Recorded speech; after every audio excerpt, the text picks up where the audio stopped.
अडिग निष्ठा लेकर, करुणा लेकर वेदों का अगाध ज्ञान ये पूज्य स्वामी जी पूरे भारतवर्ष में दे रहे हैं। ज्ञानेश्वरी की कथा हो या भागवत जी की कथा हो या राम कथा हो या शिव कथा हो, आदि आदि, या महाभारत कथा हो, मैं योग वासिष्ठ हो, पतंजलि योग सूत्र हो, कौन सा ऐसा विषय है जिस पर स्वामी जी के उस प्रकार के विशिष्ट प्रवचन नहीं हुए जो कभी भी हम लोगों को जानने को मिलते नहीं। स्वामी जी के कार्य और उनकी वाणी ये हम सब के लिए, इस राष्ट्र के लिए कृपा प्रसाद है। मैं पूज्य स्वामी जी से प्रार्थना करूंगा कि आपके आशीर्वाद से आज इस 45वें वर्ग का शुभारंभ हो और नए 50,000 साधकों को गीता के प्रति नई प्रकार की श्रद्धा दृष्टि, राष्ट्र की प्रति नई प्रकार की दृष्टि मिले, ऐसी प्रार्थना आपके पूज्य चरणों में करता हूं। पूज्य स्वामी जी महाराज।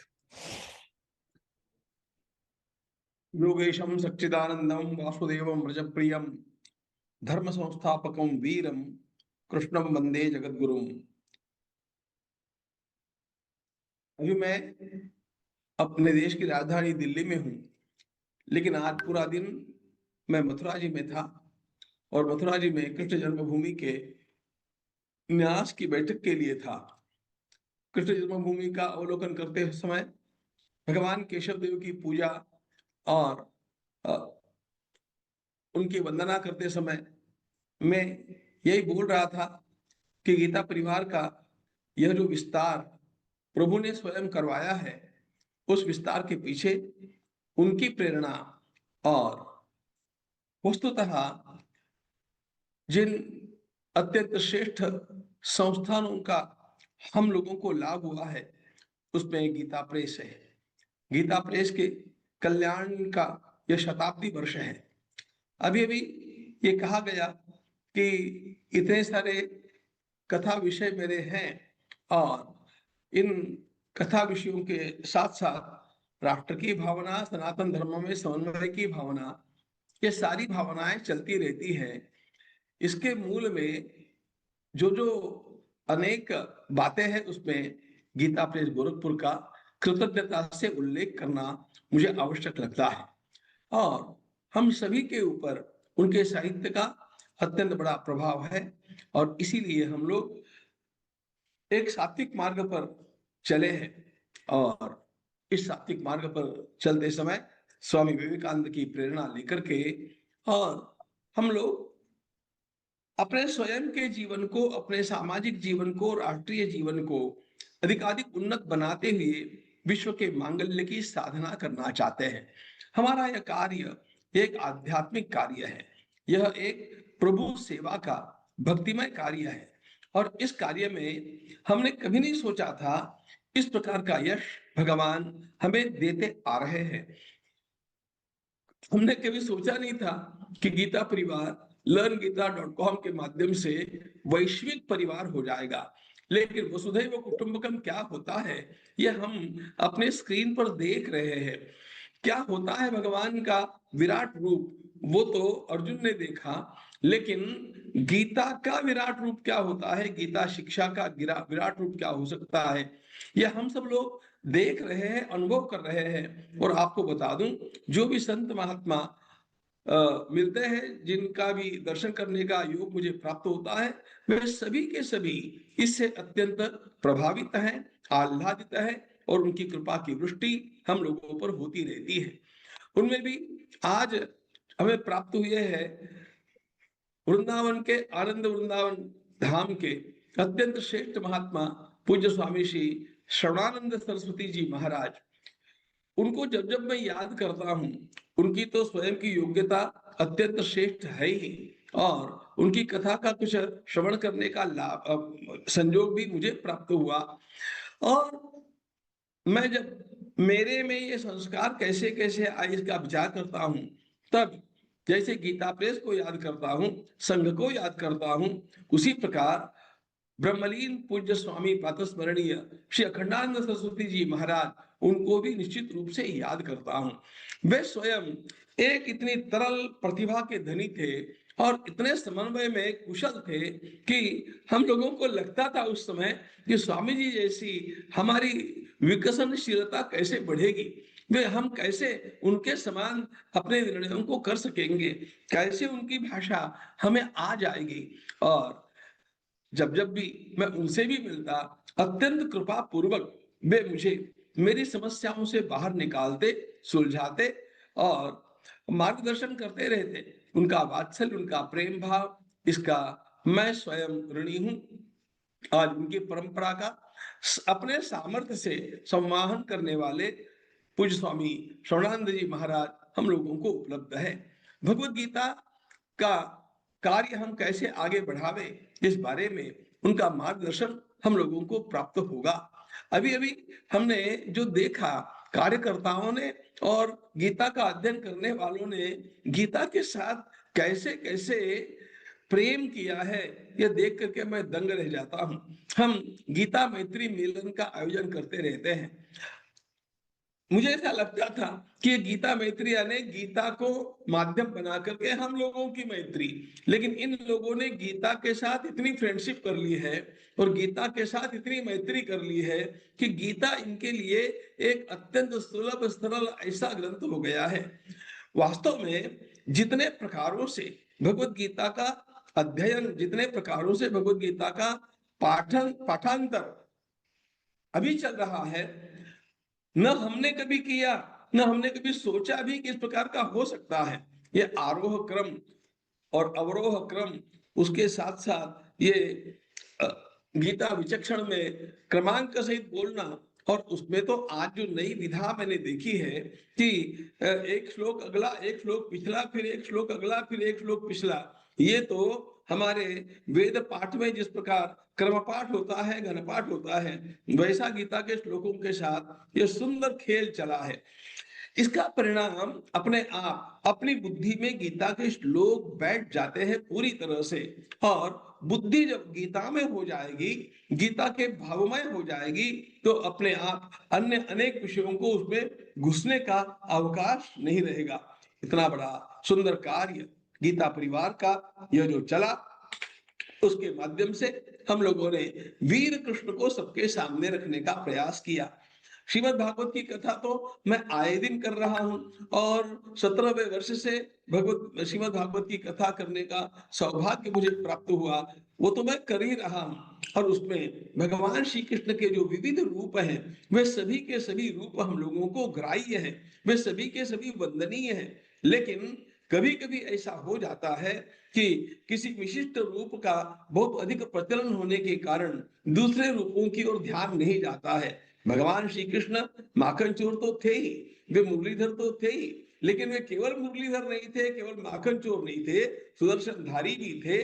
और उस समय के समस्त योद्धाओं में वे सबसे बलवान थे, सबसे कुशल थे। इसका सीधा सीधा प्रमाण राजर्षि भीष्म है। भीष्म कहा करते थे, अरे कौन है पूरे संसार में जो मेरे सामने खड़ा रह सकता है। इतना बोल करके राजर्षि भीष्म कहते थे, हाँ एक वासुदेव है। यानी भगवान श्री कृष्ण भीष्म को भी मात कर दे, इस प्रकार का कौशल्य और इस प्रकार का बल रखते थे। तो ये सारी बातें हमारी अगली पीढ़ियों को पता चलनी चाहिए, नहीं तो इस काल के प्रवाह में भगवान का एकांगी रूप सबके सामने आ जाएगा।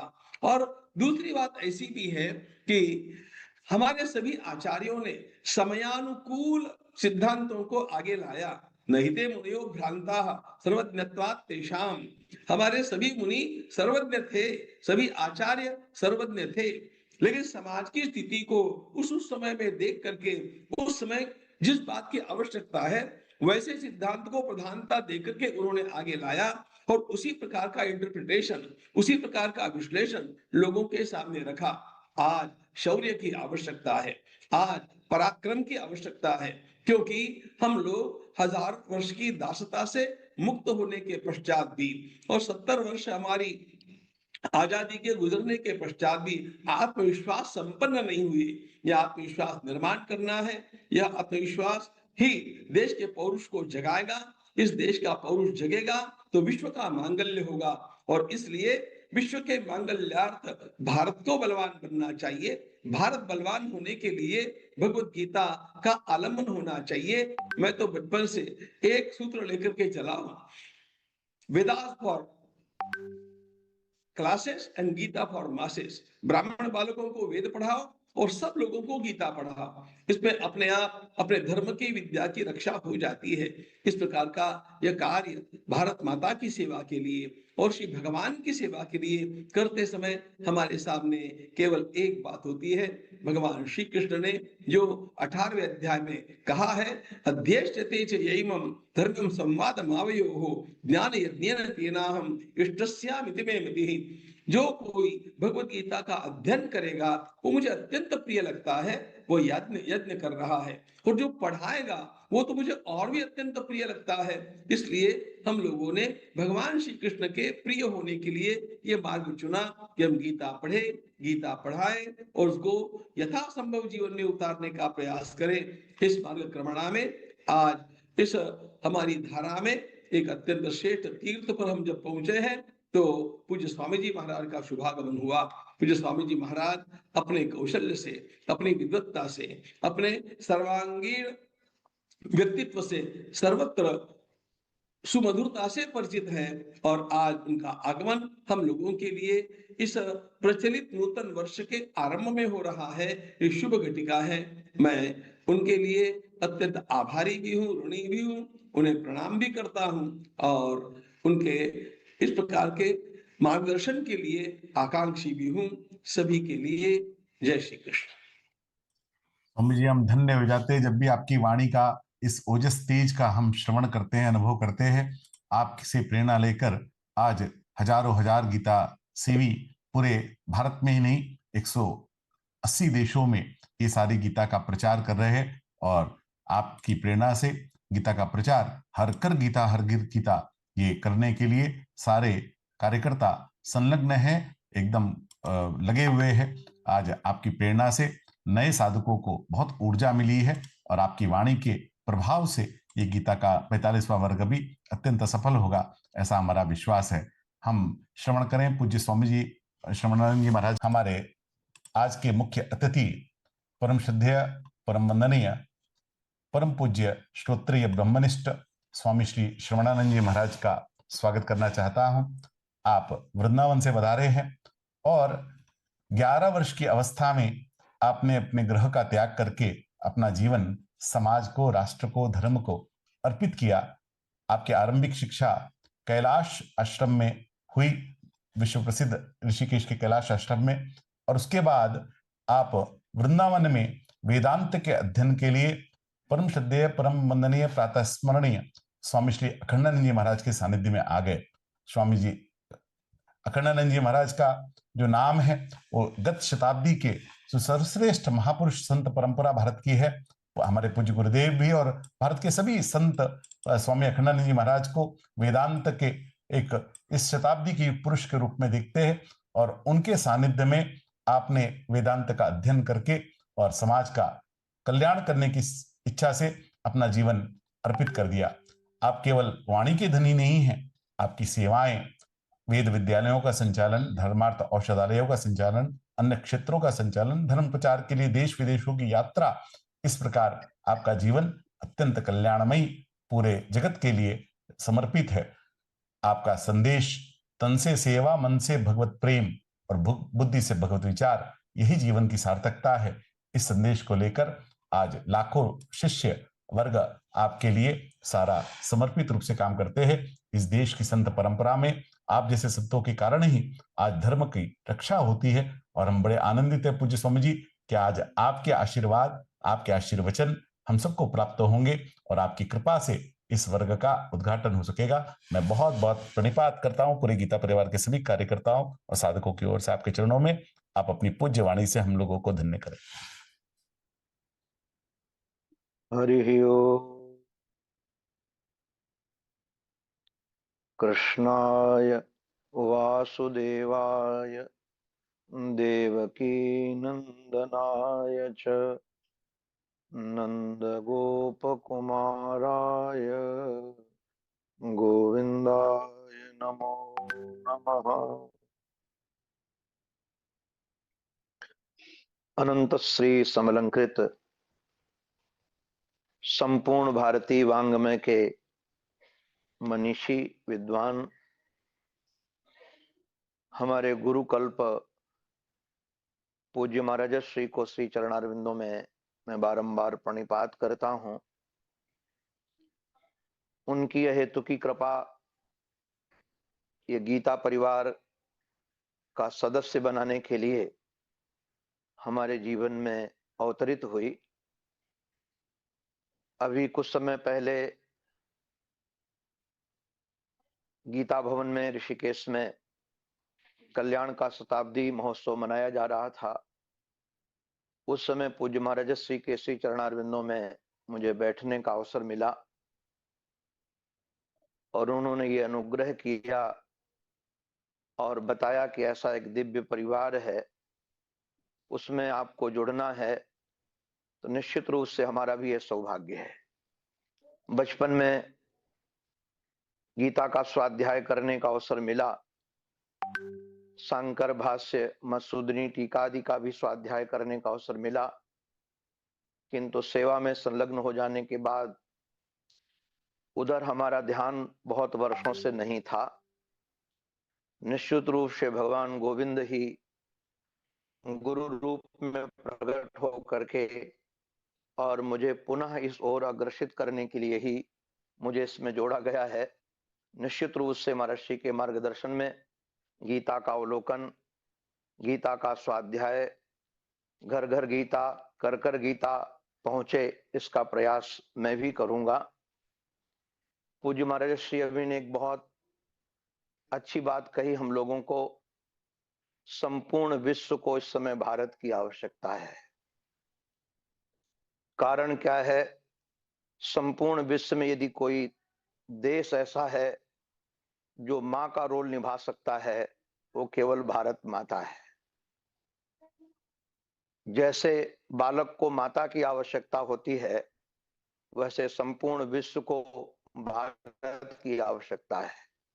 और भारत का यदि कोई प्राण है तो निश्चित रूप से श्री कृष्ण है और श्रीमद् भगवत गीता है। गीता प्राण है, जीवन जीने की शैली है, जीवन को आनंद से परिपूर्ण करने का एक अद्भुत विधा है। श्रीमद् भगवत गीता की जो विलक्षणता है वह यह है कि संपूर्ण वेद त्रिकांडात्मक है, जिसमें कर्मकांड, उपासना कांड और ज्ञान कांड का वर्णन है। कर्मकांड को कैसे धर्म बनाया जाए यदि सीखना है तो श्रीमद् भगवत गीता ही सिखा सकता है।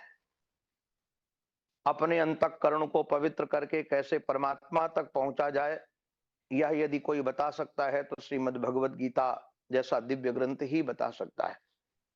इसमें 18 अध्याय में 6 अध्याय में कर्मकांड की चर्चा, 6 अध्याय में उपासना कांड की चर्चा, 6 अध्याय में ज्ञान कांड की चर्चा।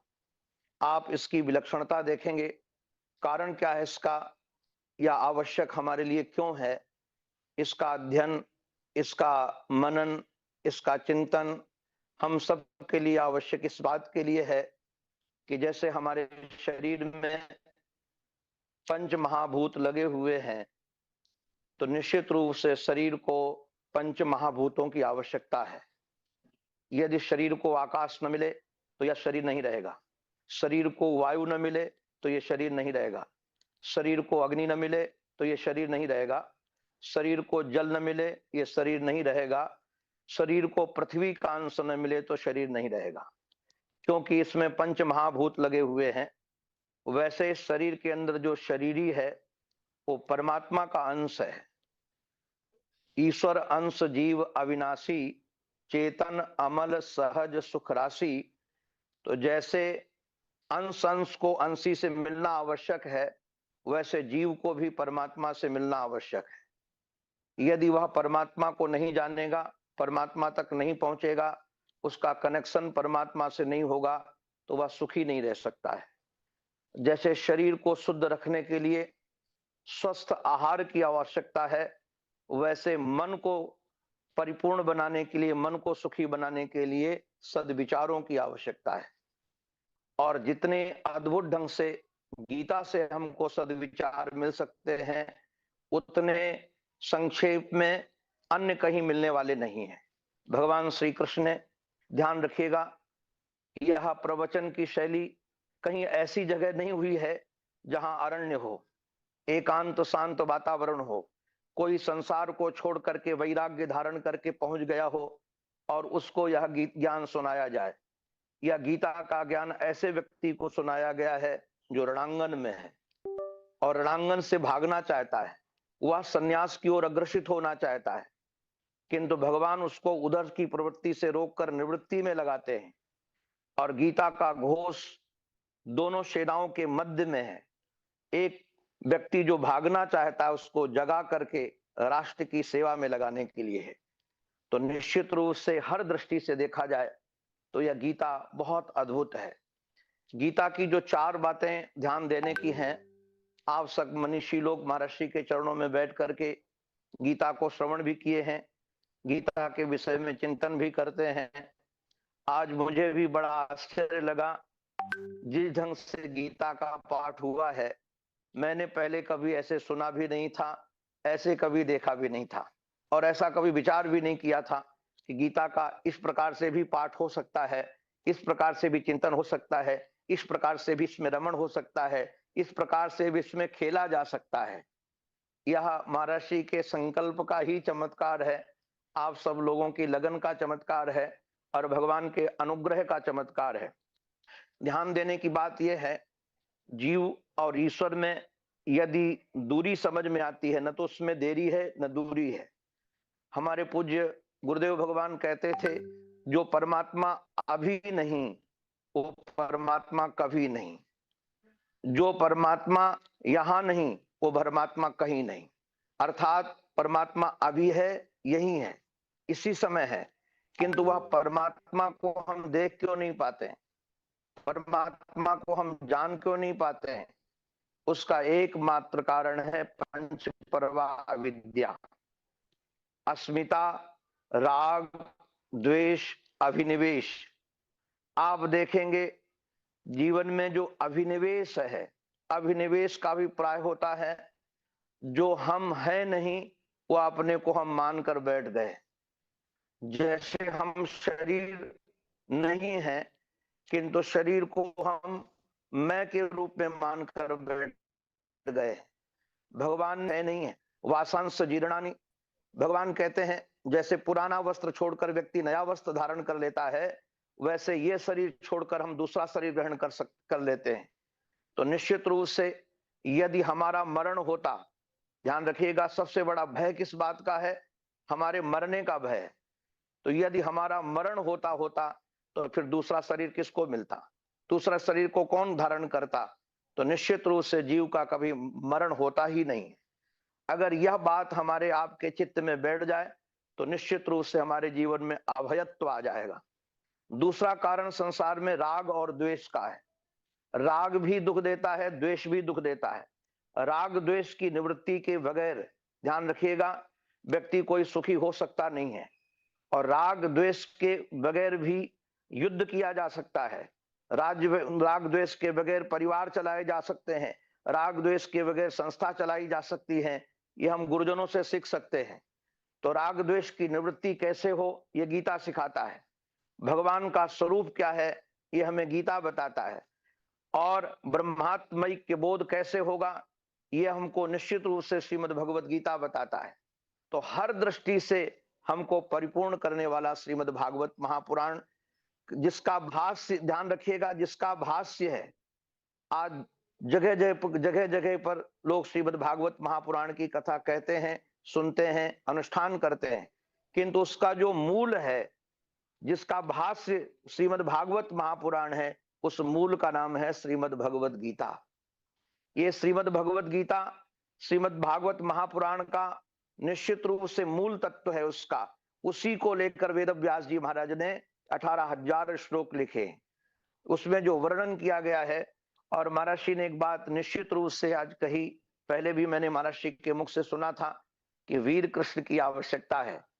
और आप लोगों ने वीर कृष्ण का चित्र भी महर्षि की आज्ञा से हमारे आशु भैया ने खोज करके उसको प्रस्तुत किया है। निश्चित रूप से वह बहुत अद्भुत है, बालकों को प्रेरणा देने वाला है।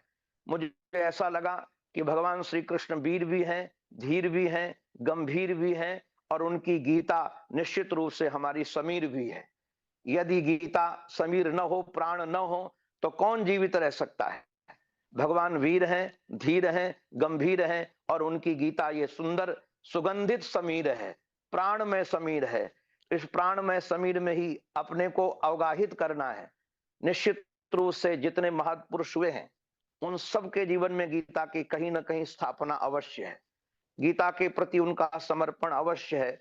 और मुझे तो जानकर बहुत प्रसन्नता भी है, स्वामी जी के प्रति गौरव भी है, स्वामी जी के प्रति हृदय झुकता है, समर्पित होता है कि महाराज जी के माध्यम से इतने 90 देशों में और 45,000 लोग एक साथ एक प्लेटफॉर्म पर बैठ करके सुने, ये मैंने पहले कभी सुना भी नहीं है, कभी विचारा भी नहीं है। और गीता को इस प्रकार से मूल से, एक बात मुझे कहना है यहाँ पर, यह कहना है कि मूल से जुड़ने से ही फूल आते हैं। जो मूल से कट जाता है, ना तो उसमें पत्ते आते हैं, ना उसमें हरियाली रहती है। तो महाराज जी ने जो उपकार किया है हम सबको मूल से जोड़ करके, गीता के मूल से वह जोड़ करके, निश्चित रूप से महाराज जी का उपकार परम उपकार है। ऐसा उपकार हमको तो इन वर्षों में, 100 वर्षों में जो हम देख रहे हैं पीछे, हमको जिन महापुरुषों के दर्शन होते, जिनके बारे में जानते हैं, ऐसा उपकार किसी महापुरुष ने नहीं किया है। और महाराज जी कह रहे थे हमारे गुरुदेव के बारे में कि हम उनको देखकर ऐसा लगता था कि हमको ऐसे कैसे बने, तो महाराज जी को देखकर ऐसा लगता है कि हम कैसे बने। महाराज जी को देख करके ऐसा व्यापक चिंतन, ऐसी व्यापकता, उदारता, इतना व्यस्त जीवन, आपको बताएं इतने गुरुतर कार्य, उसके बाद भी अध्यात्म के लिए जो महाराज जी समय निकालते हैं, स्वाध्याय के लिए जो समय निकालते हैं, आत्मचिंतन के लिए जो समय निकालते हैं, वह निश्चित रूप से अद्भुत है। हमारे लिए तो महाराज जी आदर्श हैं। महाराज जी ने करुणा करके इस परिवार से जोड़ा है, और निश्चित रूप से यह इतना विशद परिवार, विश्व में ऐसा परिवार दूसरा नहीं है। उस परिवार का जो सदस्य महाराज जी ने हमें बनाया है, निश्चित रूप से मैं उनका उपकार मानता हूं।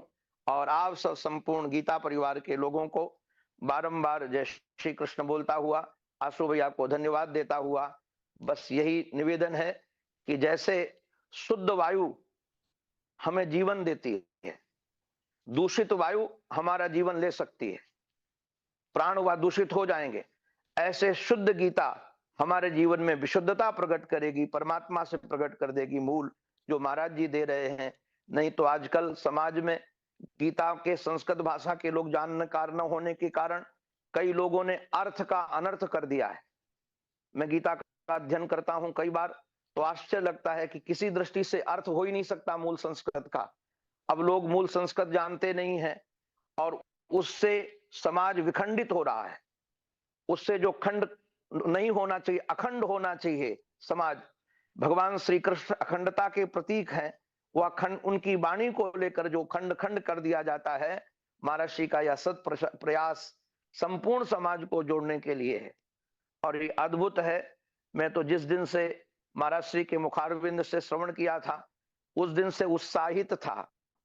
और मैं यात्रा में था, शुभताल पहुंचा हूं, आते ही मैंने जोड़ दिया था, क्योंकि आशु भैया ने हमको कहा था कि कहीं ऐसा ना हो कि आप जुड़ ना पाए, इसलिए 6:30 बजे ही जुड़ जाइएगा। तो मैं 6:30 बजे से बैठ गया था खोल करके, क्योंकि मुझे तो डबल लाभ थे कि महाराज जी का दर्शन होगा, महाराज जी की वाणी सुनने को मिलेगी, या दिव्य दर्शन होगा। तो जिस दिन से महाराज जी ने हमको कहा, उस दिन से मैं बहुत उत्साहित था, इतना उत्साहित था, बचपन से भागवत की कथा कर रहा हूं, शायद इतना कथा करने में उत्साह नहीं हुआ जितना महाराज जी इस क्लास में जुड़ने का हमको उत्साह हुआ। और महाराज जी की करुणा ही है, मैं तो उनका बालक हूं, और बचपन से महाराज जी को सुन रहा हूं, जब से सुध संभाली है।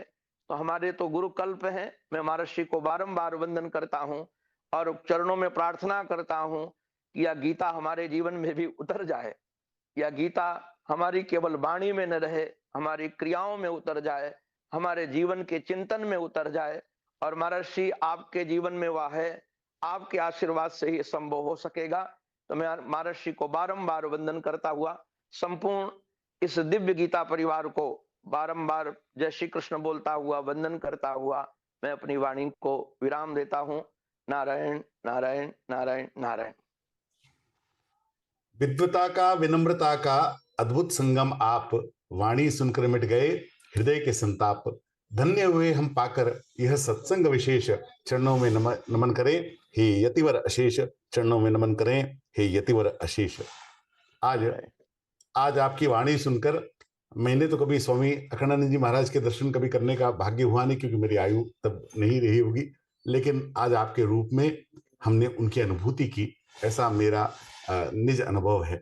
आपके अंदर हम ऐसे यति प्रवर महापुरुष के दर्शन कर पाए हैं, और आपकी विनम्रता, आपकी विविधता, सबका संगम इस प्रकार का देखकर हमको विश्वास हुआ कि आज का ये लर्न गीता का जो 45वां वर्ग है वो अत्यंत धन्यभागी हैं, जो आप जैसे एक इतने बड़े महापुरुष के और इतने धन्य चरणों के हम भागी बन रहे कि आपके हम प्रणाम करके इस बैच का आरंभ कर रहे हैं। हम बहुत बहुत आपको महाराज प्रणाम करते हैं। आप इतने सरल हैं और हमारी प्रार्थना पर इतनी सरलता से यहाँ पधारे हैं, हमारी प्रार्थना को इतना सुना है।